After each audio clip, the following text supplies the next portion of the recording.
us. He's a witness that needs no introduction, and so I'll ask him to bring his remarks, confine himself to 7 minutes, and then I see that we have quite a number of members that have questions to address to Dr. Zinger. So with that, welcome, Dr. Zinger. Good afternoon, Mr. Chair and members. Thank you very much for the invitation to appear before your committee. Today, I will provide you a briefing on my 2019-2020 annual report, which was tabled in Parliament last week on October 27th.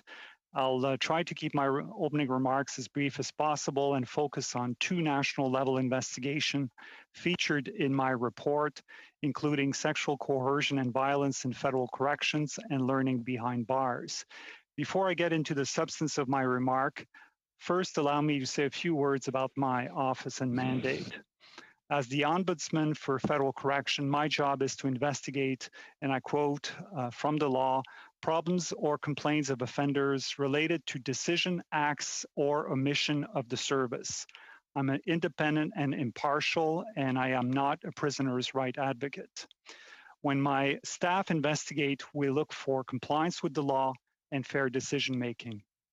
The issue highlighted in my latest annual reports points to significant gaps in how Correctional Service of Canada meets its legal and policy obligations. On the issue of sexual coercion and violence behind bars, for instance, my office found that sexual victimization exists in the shadow of penitentiary, and it's largely dismissed as an inevitable consequence of incarceration. We found that sexual violence is pervasive and an underreported problem in federal prison. Victims do not report their experience of abuse as there are too many disincentives and risk associated with disclosure. Many are afraid to report, fearing retaliation, retribution, or re-victimization by the perpetrators. They face the risk of not being believed, ridiculed, or even punished for reporting coerced sex. Many victims are survivors of previous abuse and feel guilt and shame. In responding to my report, the Government of Canada and Correctional Service issued public statements assuring Canadians that they take the issue very seriously and that Correctional Service has a zero-tolerance approach to sexual coercion and violence. I want to be clear and forthright with the members of this committee. In conducting this investigation, my office found no evidence to support claims that the Correctional Service of Canada endorses or has adopted a zero-tolerance approach to sexual coercion and violence behind bars. To the contrary, we found a culture of silence and organizational indifference. Indeed, CSC appears to take this absence of evidence as evidence of the absence of a problem.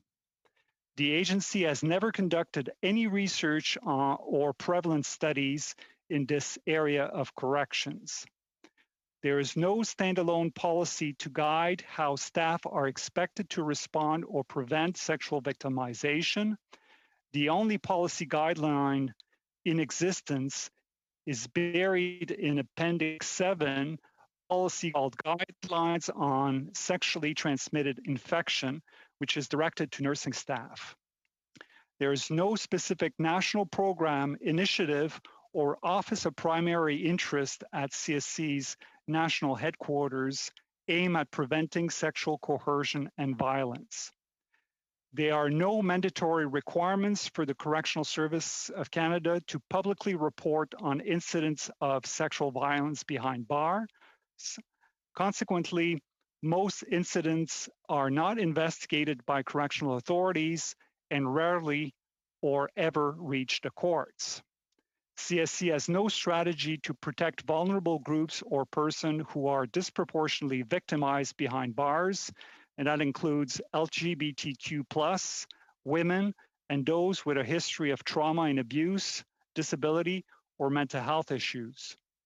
There's no coordinated or centralized approach to detect, flag, track, or manage repeat or chronic perpetrator of sexual violence.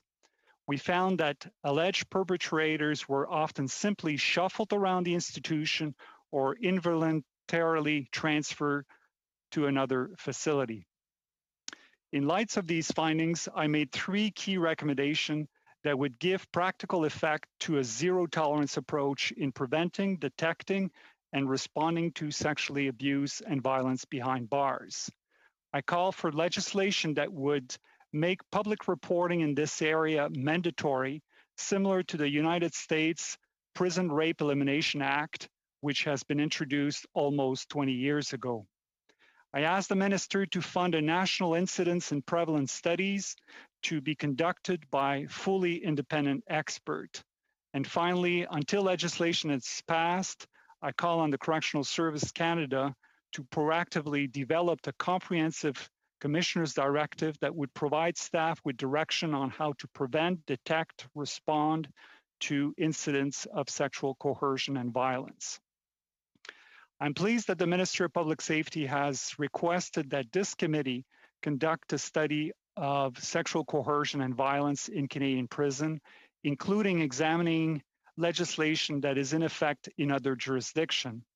I sincerely hope that you will accept this request, conduct a timely study, and produce a public report that would provide Canada with a legislative roadmap for eradicating all forms of sexual victimization and abuse in our prison system. Je vais maintenant m'adresser en français. And now, the investigation behind learning behind bars.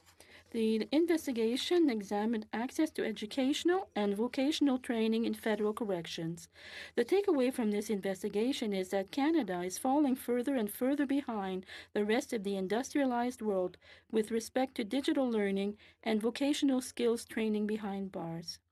The evidence of decline is mounting, considering there has been little movement to implement dozens of previous recommendations from my office in this area.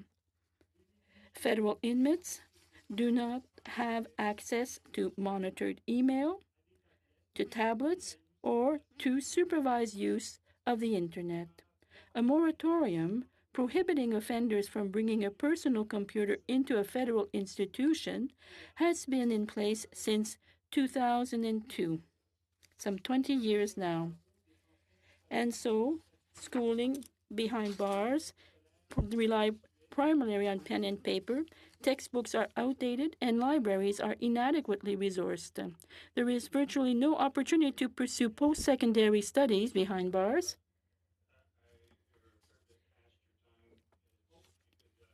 Just wind it up another minute or so. Okay, perfect. Thank you. Sorry about that. No problem. Les stages de formation professionnelle sont rares. So apprenticeships are rare, prison shops run up obsolete platforms, and inmates describe prison work that is mundane and meaningless. Only 6% of the inmate population at any one time is employed in prison industries such as Corcan. And finally, the number of offenders waitlisted for participation in educational and work programs is large, and the wait periods can be lengthy. So given the overall inertia and inaction in this area, I elected to make one recommendation and direct it to the minister, that is to say, to establish an independent expert working group to guide reforms previously recommended by my office. And so I will do my best to answer your questions. Thank you. Thank you, Dr. Zinger.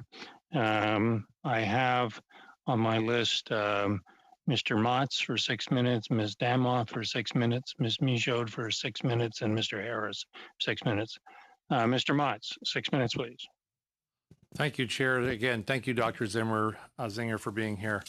In your report, you said, and I quote, "I'm deeply disturbed by CSC's and government's responses to my latest annual report. I'm concerned by the lack of engagement with the matters addressed in my report. The response contains very few clear deliverables or concrete timelines.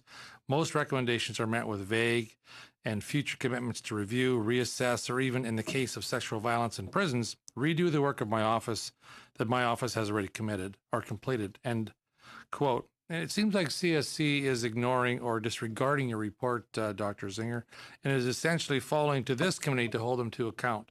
Do you have any mechanism to push for more or better results or responses aside from seeking time at this committee?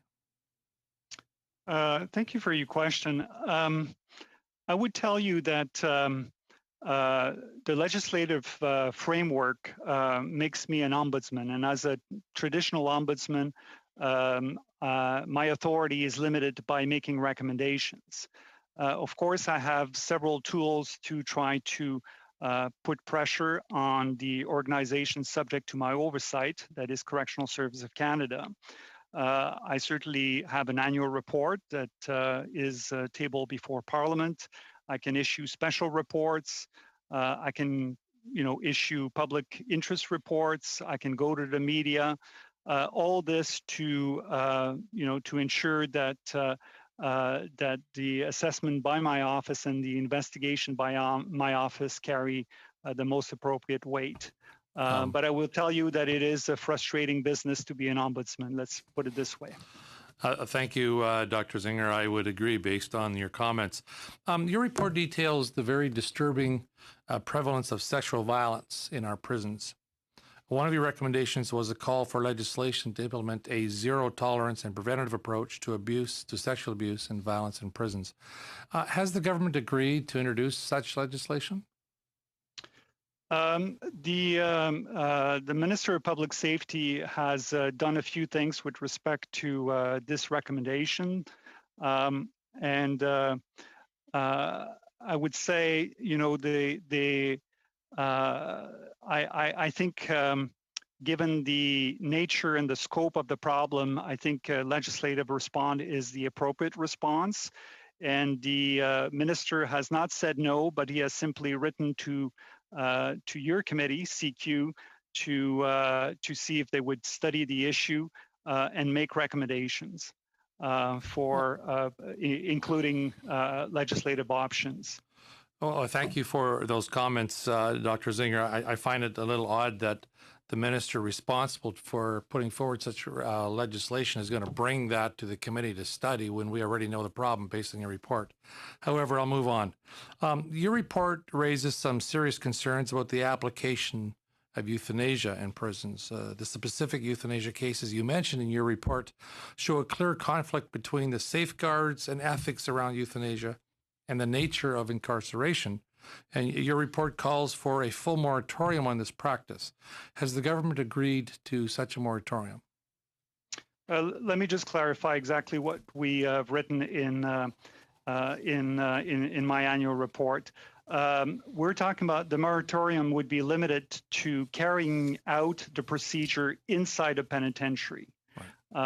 This is the law in Canada, and I think it is very much appropriate for Canadian citizens that are incarcerated to seek out MAID, medical assistant dying. We believe that it is more appropriate that these decisions should be made in the community when the offender is on parole. Serving the remaining of their sentence in the community. So the recommendation for a moratorium was simply based on the one case where the procedure was actually carried out inside a penitentiary, and that for us raises a very big ethical as well as moral issue. There's been 3 other cases where people have sought successfully made, and the procedure was carried out in an outside hospital. We still had concerns with those, and hopefully I'll get a chance to make remarks before the committee with respect to Bill C7 to make sure that the government reinstitute the obligation for Correctional Service of Canada to investigate MAIDs because it's considered a death in custody, even if the procedure is done outside in the community. A little less than a minute, Mr. Motz. Thank you very much, Chair. Dr. Zinger, have you ever called in the victim's ombudsman to discuss the issue of victim services in a federal prison with respect to the sexual violence you had mentioned in your report? The victim ombudsman actually reached out to my office, and I intend to speak to her in the coming weeks. Thank you. Okay, thank you very much. You, I appreciate Mr. your responses. Thank you, Mr. Motz. With that, 6 minutes, Madame Demoff. Thank you, Chair. And Dr. Zinger, I want to first start by thanking you and your staff. I've been on this committee for 5 years now, and it's really frustrating that the reports and recommendations that come from your office, including from your predecessor, Dr. Sapers, are... Pam, you're frozen. Pam? Yeah? Let's restart you. You just started and then you froze.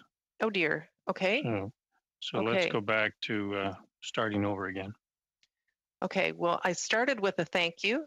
You never say thanks often enough. No, well, you can't say thanks to Dr. Zinger often enough because his work is often thankless. So I want him and your staff, Dr. Zinger, to know how much it is appreciated and how frustrating it is that your recommendations that you make, you keep putting forward really important recommendations and they seem to be ignored. I have a couple questions. The first one is about the number of Indigenous women in the prison system. And you've stated the current number is 44%. And I'm just wondering, Dr. Zinger, do you track those by province? And if so, or by region, would we be able to get those? Because I suspect if you went to some place like Edmonton Institute for Women, that number is probably approaching 80% or higher. The answer is yes. It's not just my office that tracks this. Correctional Service of Canada has very good data on this, but certainly I'm happy to provide any sort of breakdown on regional, so the regional numbers. That's fairly easy for us to do, and it's easy also for Correctional Service of Canada to provide you those numbers. Because I think, 44% is a horrible number, but if you actually looked at it by region, it's even worse. And I often remind people of that. My next question, Indigenous and Black Canadians are overrepresented in the prison system, and it's only getting worse. They're overclassified. They don't have access to programming or early release. Our committee made recommendations. Status of Women made recommendations. You've made recommendations to address this issue. SIUs aren't working as they're legislated or intended. Dr. Dube has highlighted that just recently.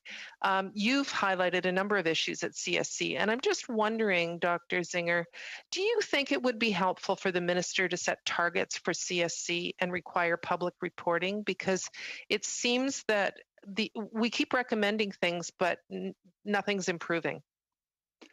Absolutely.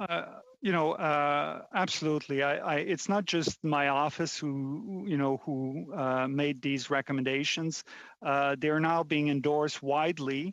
So when we speak about Indigenous offenders, for example, or people who are incarcerated, recommendation that my office has made are now found their way into the Truth and Reconciliation Commission of Canada in terms of its call for action. We can find it in the Auditor General report of 2016, Preparing Indigenous Offenders for Release. We found it in your committee dating June 2018. We found it in the Status of Women June 2018 as well. And not to forget also, there's so many recommendation in the National Inquiry into Missing and Murder Indigenous Women and Girls that basically cut and paste recommendations straight from my reports and those of my predecessor, Howard Sapers. So I think at some point it's not just dismissing me as an ombudsman, which, by the way, I'm part of the enabling legislation that where correction. But now it's also a question of maybe not respecting democratic values because duly elected individuals have made those recommendations. Inquiries and commissions that have been set up by elected officials to look into issues and make recommendations. All this seems to be not being acted upon by Correctional Services of Canada. So I am concerned. So, I mean, how do we ensure that these things are happening, though? I mean, do you think the minister does have to set public targets for what they need to do with some of these things? Or do you have any suggestions on how we can push Correctional Services of Canada to actually start implementing these recommendations? Absolutely. I mean, it was a best practice for the Minister of Public Safety to publicly issue the mandate letter of the Commissioner of Correction.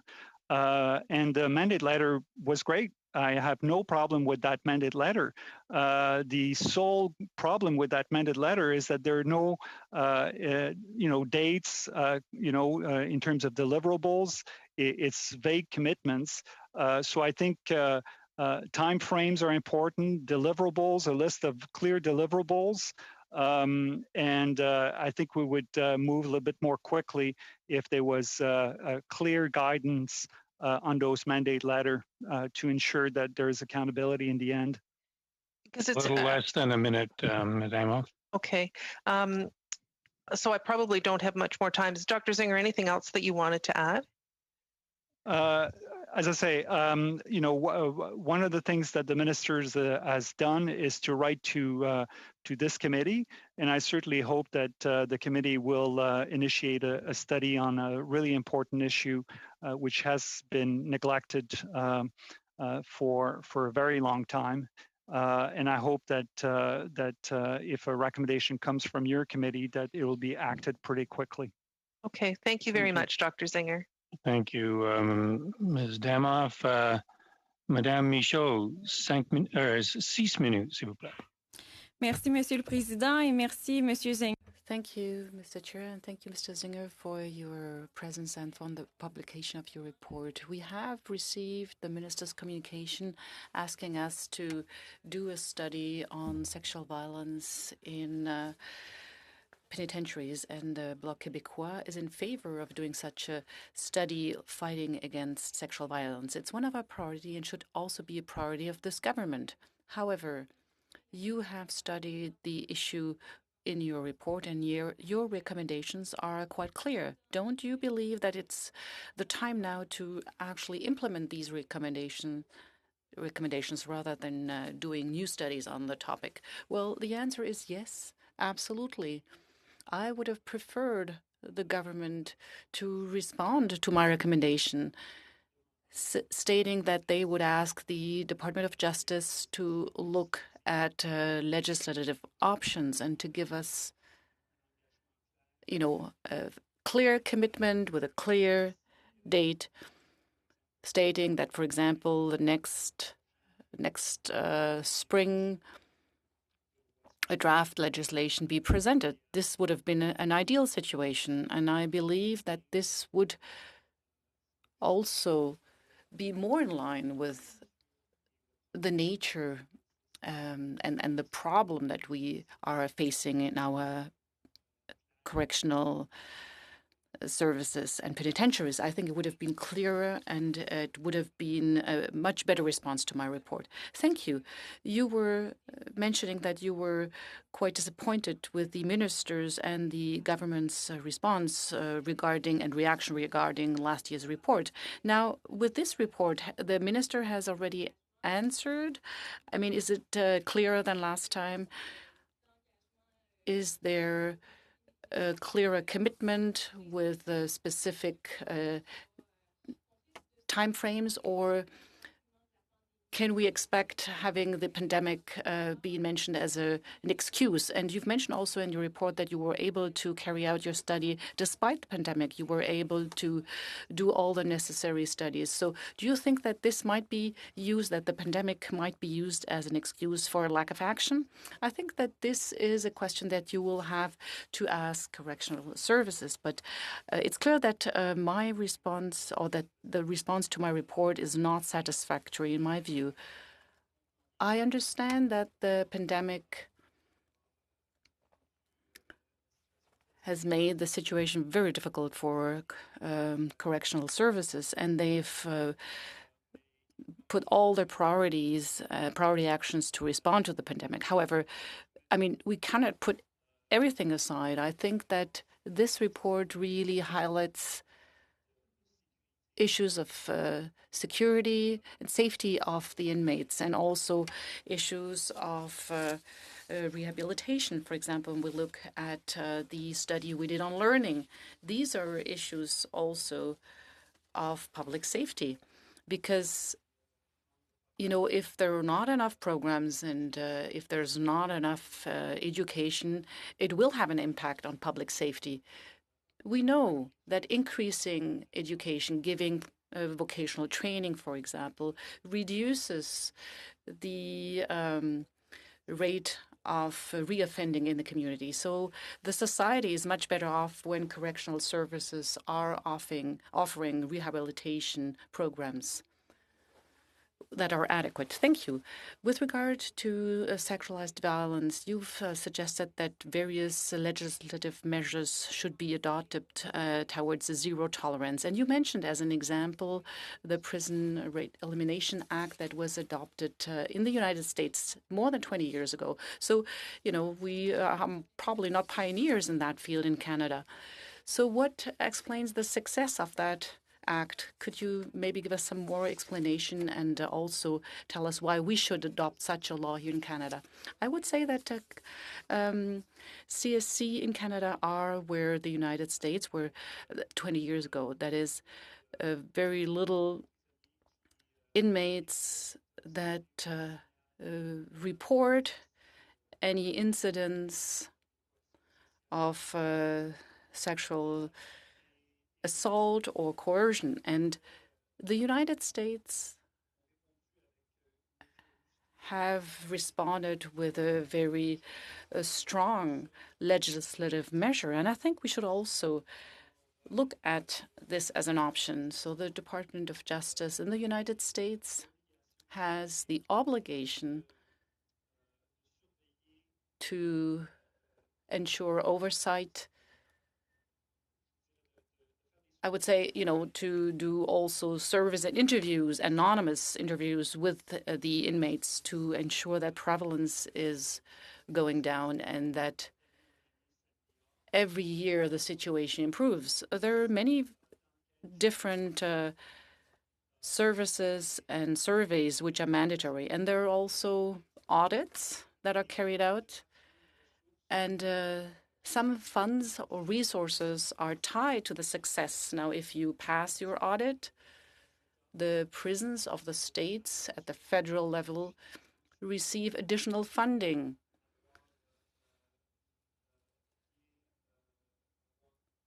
to be able to do the audits and to pass the audits.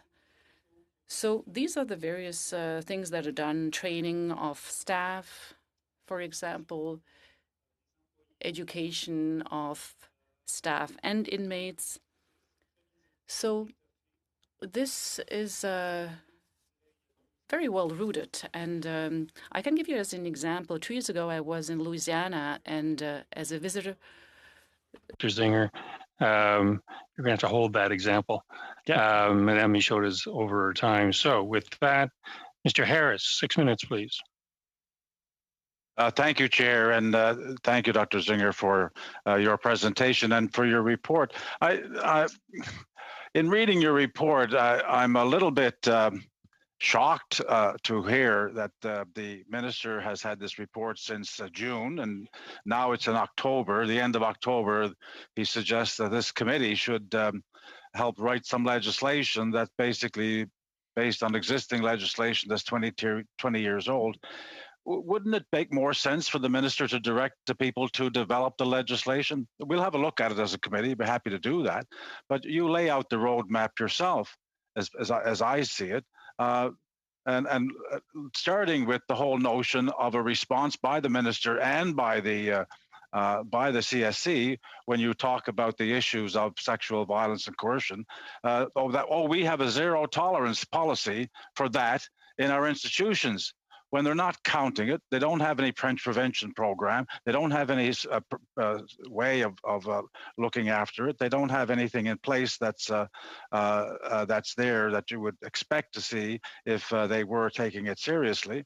And in fact, you found no evidence to support the claim that they have a zero tolerance policy. Wouldn't it make more sense for the minister to listen to your report and issue directives to the Correction Services of Canada to actually put these things in place? And I think you have some recommendations here, but is there any evidence that the minister has taken any action to require directives policy to be put in place, preventive programs to be put in place? Has any of that happened other than the mandate letter, which doesn't provide any specifics? Well, I can tell you it would have been my preference if the response to my recommendation would have been the minister stating clearly that he directed the Department of Justice to draft legislation accordingly. That would have been my preference, absolutely.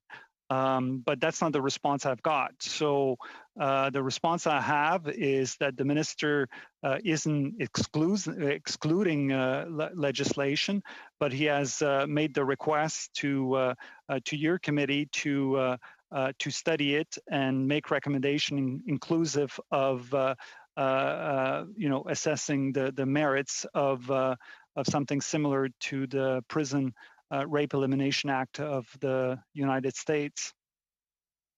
Yes, and this committee, of course, has other things on its plate, like studying racism in Canadian policing, use of systemic racism, and the use of risk assessments in federal prisons, which the Globe and Mail just reported upon, the failure to abolish solitary confinement, which the Supreme Court of Canada requires, and legislation requires, and an oversight committee who was ignored for a year, was trying to get answers for. All of these things are going on. Meanwhile, we have a department that should be able to tell the Correctional Service of Canada how to behave themselves and how to implement policy.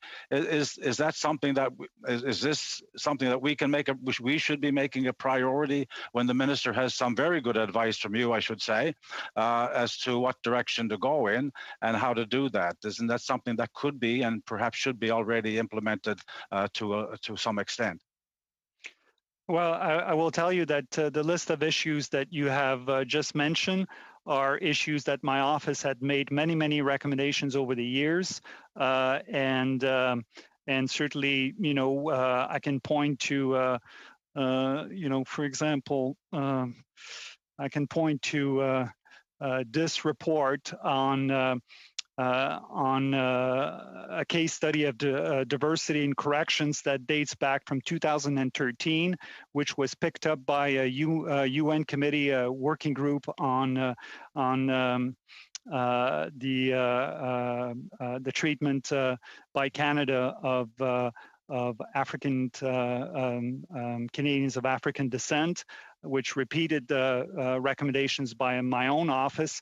So there are lots of it, and I so wish that yes, there would be more movement on my recommendations, so that down the road there would be fewer class action lawsuits or articles in the Globe and Mail or response to the Supreme Court of Canada. We've been saying that actuarial tools used by corrections are perpetuating systemic discrimination in corrections.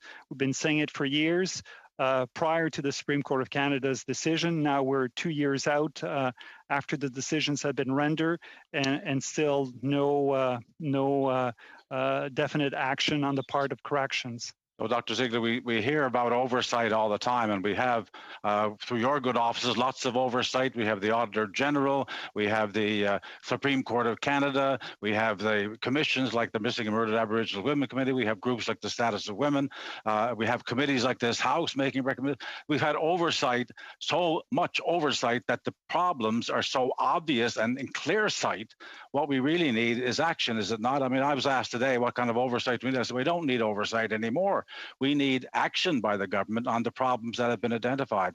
I think you would I won't ask you to agree with that. I think you've already said that much. I don't know if I have enough time, but you have less than 15 seconds. Well, then I won't. I'll just tell you what I was going to ask. I know you've given some good examples of how some of this sexual coercion and violence can be prevented. I would love to hear you explain some of those issues so that people understand that it actually can be done. You'll have to explain that at another question.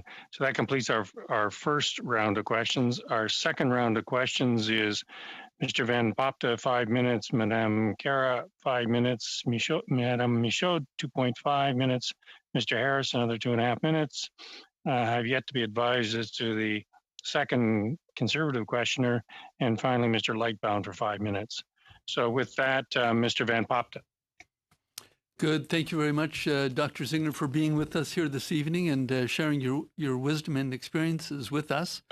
Thank you for your report as well. As I read through it, I sense your frustration in observing what I guess appears to be a pattern of inaction by the minister on a number of issues, which I'll get to in a minute. But first, I want to ask you, thank you for your contribution to the very important national discussion about medical assistance in dying. As you know, this past second reading in Parliament last week, it's been sent to the Justice Committee for review. And just want to know what your thoughts are on that, whether you think that a parliamentary review should be undertaken before we pass any legislation, and importantly, whether you would be willing to come to that committee to give evidence. I think you have something valuable to contribute. Well, thank you. Absolutely. I would be delighted to put forward basically just 2 amendments to that bill. My expertise is not infinite, and but there are 2 things that I think is important. It would be important to at least hear some of the concerns of my office. The first one is simply that it should never happen that the procedure of MAID be done in a penitentiary. I think that's a no-no. I don't think any country in the world does that.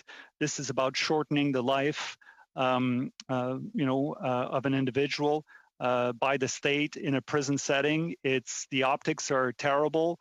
What should happen is that in the best case scenario is that those who are ill, who meets the criteria, should be very promptly sent to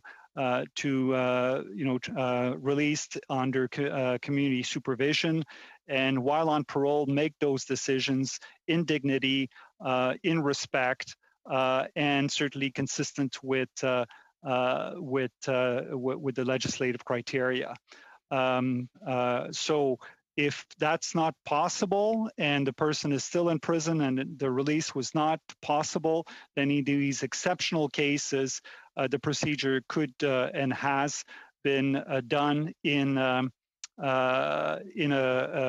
civilian hospital, just a community hospital. So that's the first one. And the second one is that corrections should investigate those cases, because right now there's an exception. I don't know how that exception went into the existing law. And that means that they don't have to investigate. And if they don't investigate, I don't even get notified. So when there's a death in custody or death of a parolee, my office gets notified. Now I don't even get notified. And the death of MAID that we have reviewed, there were been 4 MAID cases so far, and 3 were done in the community, and we reviewed 2 out of the 3, and I had some grave concerns out of those 2 out of the 3 that we reviewed. So I think it's important to continue that. So if an individual, for example, seeks MAID, meet the criteria, dies, that doesn't mean that the death wasn't premature, in a sense that if corrections provided terrible medical services, that it should not learn from those mistakes.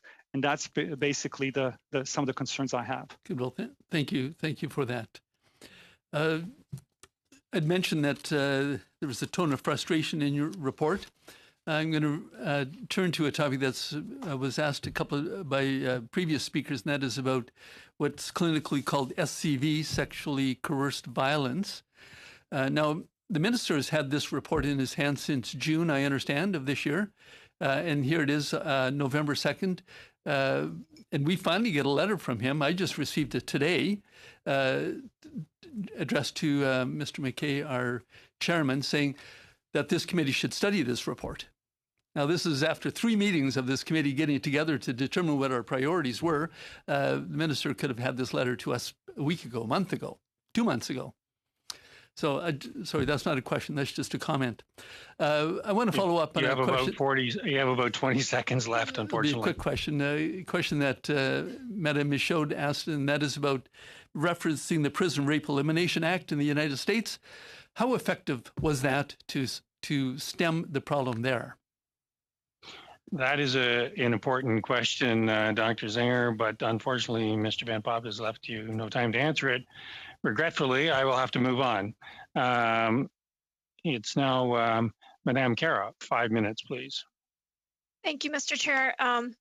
And thank you, Dr. Zinger, first and foremost, for being here, but most importantly, for all the incredible work that you and your team do every single year. And I could truly feel your frustration for sure with Corrections Canada. And I know as a committee, we have been very clear in terms of pushing, and I know we have CSC coming before us in our next meeting an hour later, and we'll certainly be talking about your report.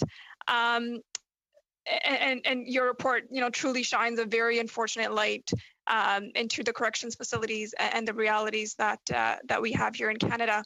I was certainly appalled to learn about the facts about your investigation into sexual coercion and violence in federal corrections. Certainly, I didn't know about that, and there isn't a specific preventative strategy for incidents of sexual violence, especially for those who are most vulnerable. One of the problems that you've talked about is underreporting. Can you perhaps talk a bit about what we can do what can be done to promote safe and efficient reporting for those crimes? And I'll give you time for your example that I know you wanted to share earlier. Yeah, so certainly you have to create an environment within the prison setting where it's not so hard to disclose what happens. Right now, there are so many disincentives that disclosure just doesn't happen. So it's grossly underreported. We know that in society at large, it's an issue. We know that the research suggests that only about 5% of sexual assault in the community gets reported. The great majority just doesn't get reported. So you have to create that environment where disclosure is more likely to happen. So how do you do that? Is you have to bring education for both staff and inmates. You have to do the training. You have to have a strategy to protect those that are more vulnerable and at risk of being victimized. You have to also have a strategy for the predators to make sure that they don't just get shuffled around. So all that has to come, and you have to track incidents. So you have to conduct those regular surveys of inmate surveys to ask them if they've been the target of sexual violence and coercion in the last 6 months, in the last year, ever. And then we have to also remember that sexual coercion and violence is not just sexual assault. We're talking about sexual harassment, threats, sexual exploitation, sexual harassment. All these things fall under that capture. So what we've seen is that the service has simply not done their homework in order to know what the prevalence is, and they can't respond to it because they don't know. So the Prison Rape Elimination Act is not the panacea. I'm sure that a Canadian version of it could be drafted that inspire best practices from their experience. That they have like a commission now based on that statute. They have a resource center. They drafted guidelines and best practices. All this could be inspiring, the drafters at the Department of Justice to do a bang-up job to have something that affect change in corrections. And I think not doing it is problematic. Thank you for that. And would you know of any other jurisdictions except the U.S. Around the world that has the best strategies to prevent sexual coercion and violence in correctional facilities that we can look at? Certainly. I will tell you that typically Scandinavian countries are some of the most progressive countries in the world when it comes to corrections. So I would certainly look at that. But I would also look at some European countries, and I'm sure that my staff can provide you with some assistance there to point you in the right direction. Thank you for that, Madam Carroll. You have 20 seconds left. Maybe we'll try to save it as some other future question. With that, Madame Michaud, 2.5 minutes, s'il vous plaît. You have 2.5 minutes. Thank you, Mr. Chair. I will continue on the same subject of sexual coercion and violence. You said there is no unique policy to guide the way people should act. There's no approach to report when this does occur. If there is no single strategy, then how can inmates report when they are victims of this in this correctional services? You're asking what's happening currently under the status quo? Well, what we noticed, there were about a dozen incidents reported every year. That is at a population that we looked at over a 5-year period. So roughly 12 are reported every year for a prison population of about 14,000, but there's coming and going and people who are in penitentiaries. So we're talking about 20,000 people all told. There are about 12 cases reported a year. That's it. And correctional services had investigated only a third of those cases. So 4 to 5 cases a year that they investigated. And out of those cases, we found that only 12% of cases resulted in criminal prosecutions or charges laid or some steps taken. So it's very few cases, and it suggests a problem that is much broader in scope. In 2007, the Correctional Service conducted a survey of inmates, but it didn't ask a question on sexual violence, but it asked a question about sexual activity without asking whether it was consensual or not. And among men, it was 17% of the jail population said yes, that they had experienced sexual activity. And for women, it was 31%.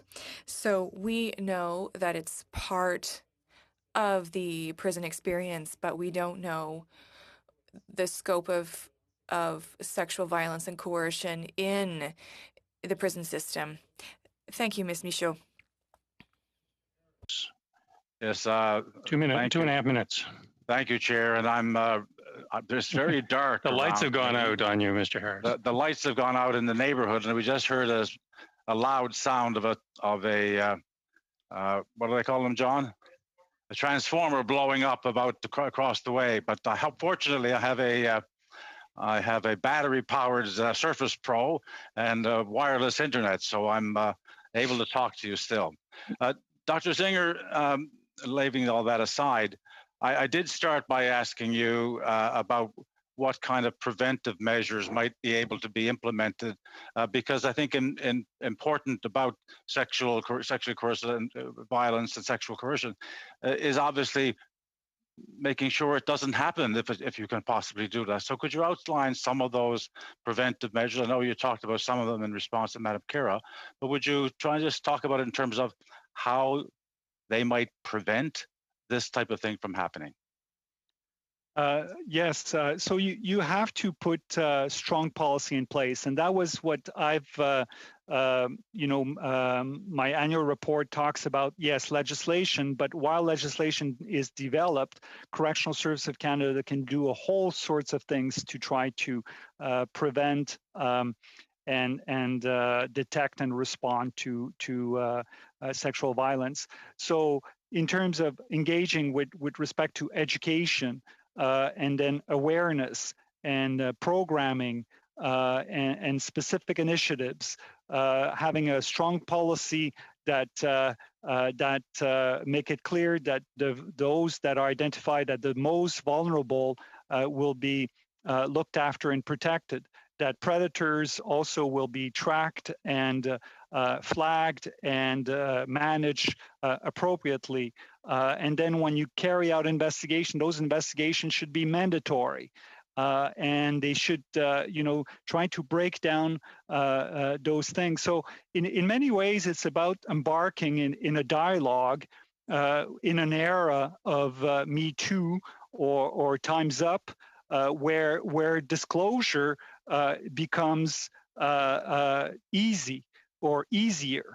And that's what the corrections has to do. It has to make disclosure easier. And that means that staff have to be engaged on these issues, informed, willing to learn, and an offender too have to break away from that infamous inmate code. Well, thank you. Thank so you. Thank you, Mr. Harris. Gives us some encouragement. That was a very enlightened question. With that, we have 5 minutes to be split between Mr. Motts and Mr. Van Popta. Thank you, Chair. Dr. Zinger, it seems unheard of that a report from an Auditor General or a conflict of interest office would be ignored, but it seems very much like this minister is treating your investigation as secondary to other reports. And so I'm wondering from your perspective, just hold on a second, I lost my note here. I'm wondering from your perspective, you've indicated that you've conducted an investigation, a thorough one. You have written a report. You have, in that report, you have made recommendations with some solutions specific to the sexual coercion and violence. Why would the minister be delaying getting at the recommendations in this report, but instead be sending it to committee for further study? We already know what the problem is. We already know what some solutions might be. Why would that be occurring, in your opinion? I think that question should be directed to the minister and the government of Canada. I will tell you that I think it's the response of corrections is, in my view, dismissive and unresponsive. And I think now there's quite a long track record of adopting that stand. I would say that when I look at politician and leadership in terms of the minister, the mandate letter, even the Trudeau government in terms of publishing these mandate letters of all the ministers, I think that's great. And maybe the problem is no longer at the political level, but at the bureaucracy. Perhaps part of the resistance to change is the public service. I think it's time that it takes, it look at itself and seeing, once you got clear marching orders, are they actually moving mountains to make it happen and reflect the will of the elected officials? I think there's something to be said here that. So sometimes I'm not that critical of the political elite because they've done everything they could. Corrections got their marching orders. Your committee did a wonderful report, issued recommendations, provided to corrections, yet 2 years later, there's no change. So maybe we have to look at the bureaucracy in the public service. And I only know corrections, and I think they in terms of valuing the democratic system and values, we should probably be chatting about that too. Thank you. You have 2 minutes. Good. Thank you. Dr. Zinger, I'm going to move on from SCV to education. I think that we've established that, to quote Mr. Harris, time for the minister just to put a bill to us, and we'll study the bill on similar to the U.S. Prison Rape Elimination Act. I want to move on to education. In your opinion, would this committee's time be more productively spent on studying education in prisons, or rather the lack thereof, and how important education is to rehabilitation and coming back into communities? Well, again, I would say with all due respect my office has written on this for over a decade. And the response we have typically from correction is a few pilot projects that are very great, but they've been pilot projects for years, and very little has been done to sort of make computers accessible, making e-learning accessible. This would have been so much better right now in COVID if every inmate had tablets available to them, and in terms of remaining in contact with their loved ones, in terms of education, we would have been way ahead. And now we're lagging so much behind. Tablets are available in so many, American states. They're available in all sorts of countries. Yet corrections still continues to say since 2002 that inmates cannot have their own computers or purchase a computer that has secure, that could be provided by that would have all the requirement to ensure safety and security since 2002, and they've been studying it since then. So I think it's just there's inertia. And I think it's just a question for me. This is why I didn't make any more recommendations on this, because I'm tired of making the recommendations. So I sort of said, I directed it to the minister and say, have some independent working group to develop, basically a roadmap with timeframes and deliverables, and that would make this a reality and bring Canada in line with industrial countries that do corrections to the best. Mr. Van Popta, unfortunately, we're going to have to leave it there. The final 5 minutes goes to Mr. Lightbound. Mr. Lightbound, 5 minutes. Oui, merci beaucoup. Yes, thank you very much, Mr. Chair, and thank you, Dr. Zinger. You took the words right out of my mouth. I wanted to talk about education as well. I think it's a fight that your office has been waging for a decade now and has been making recommendation after recommendation. And I would like to look at you. In this more recent study, what did you observe? Were there any better practices or low-hanging fruits that could be capitalized on to improve our portfolio on education in prisons? You mentioned correctional services, but what are the obstacles that they cite to justify the failure that we see currently?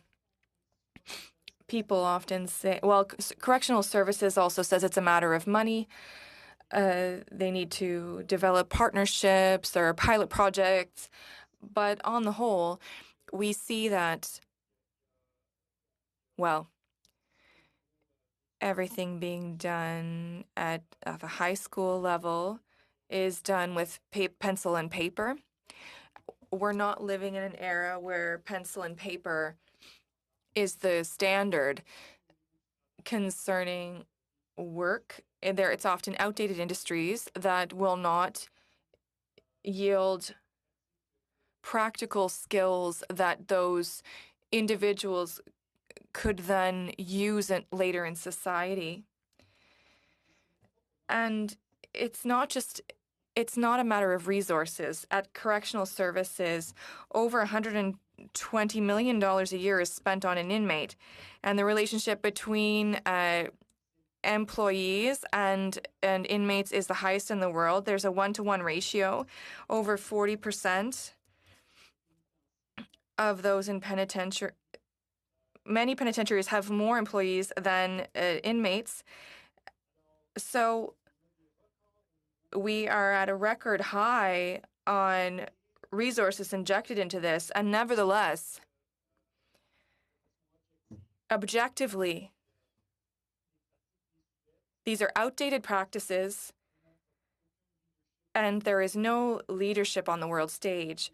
I have no problem spending, but at least you need to be able to see performance indicators that correspond to the money being spent. But now there is a correctional system that is outdated, with 3,700 empty cells, and we can't stop spending, and we aren't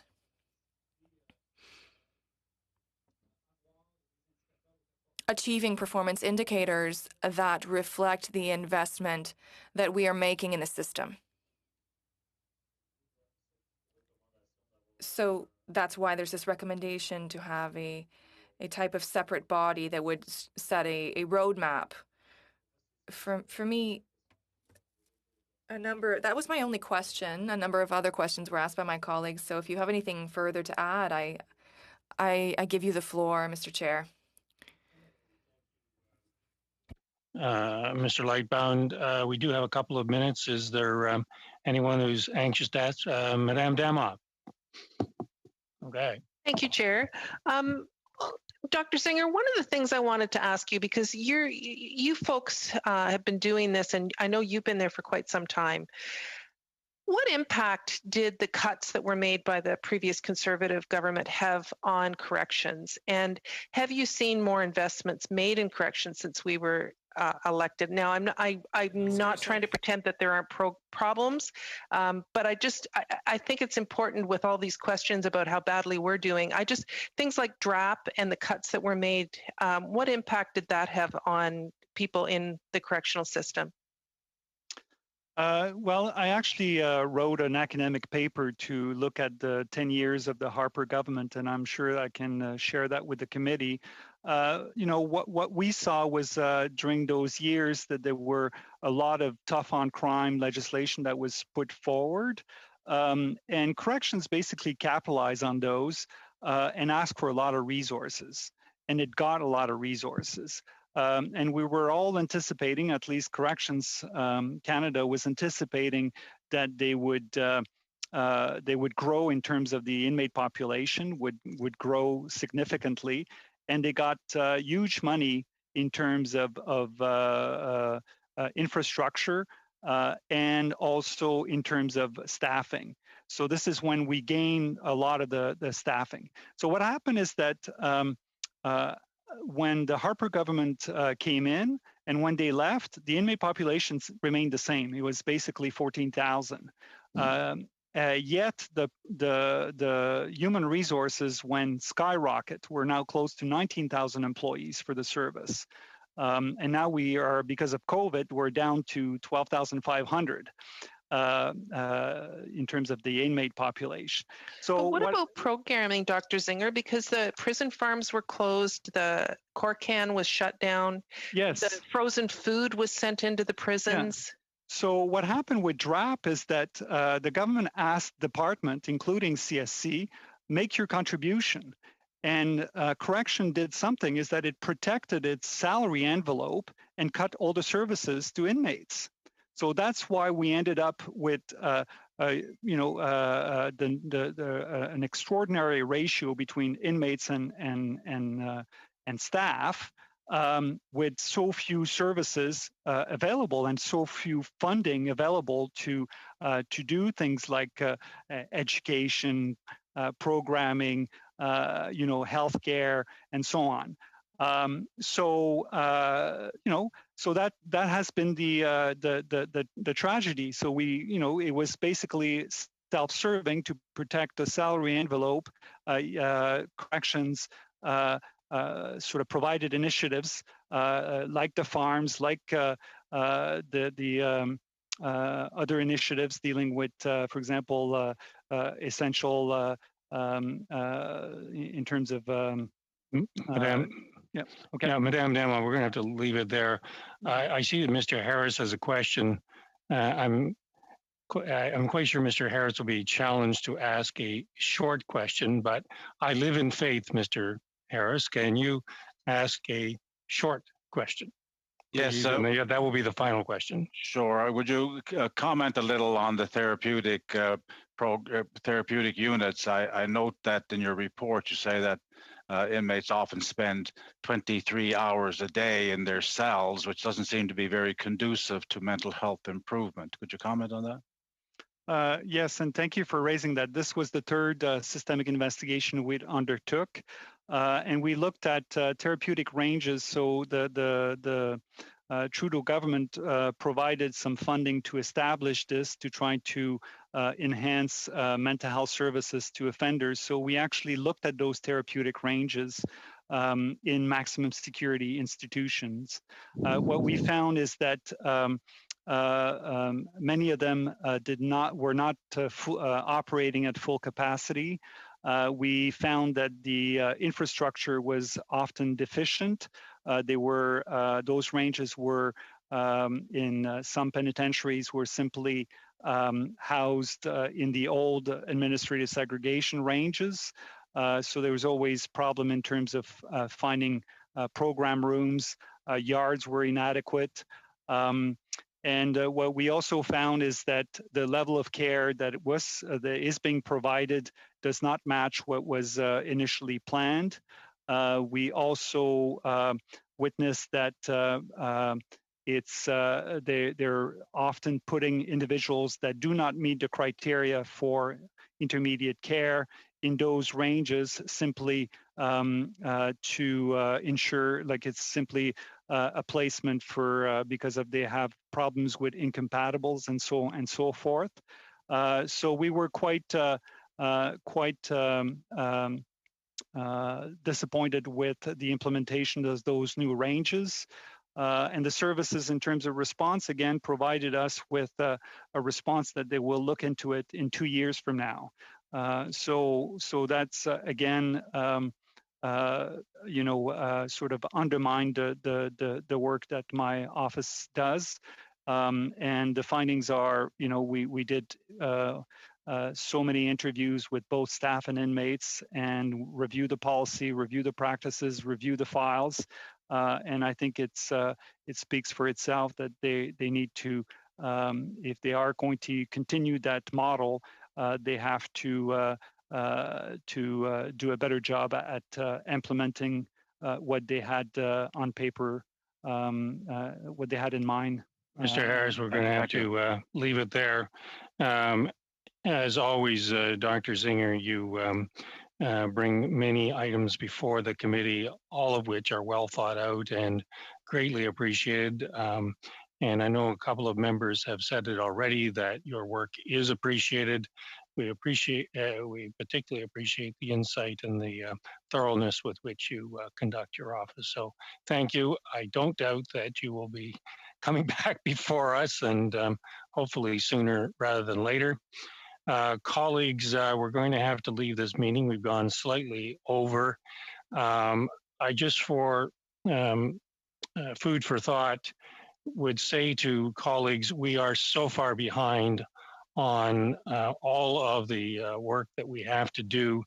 I'd be interested from each party as to whether there is an appetite to put meetings on for next week, which is actually a break week. So if sometime you could communicate that with me, I'd appreciate it. With that, we'll adjourn.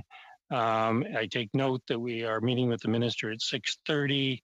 The preference is to be on to the those of us who are on virtually on 15 minutes prior. So so we'll see you all at 6:15 then. Thank you very much. Meeting's adjourned.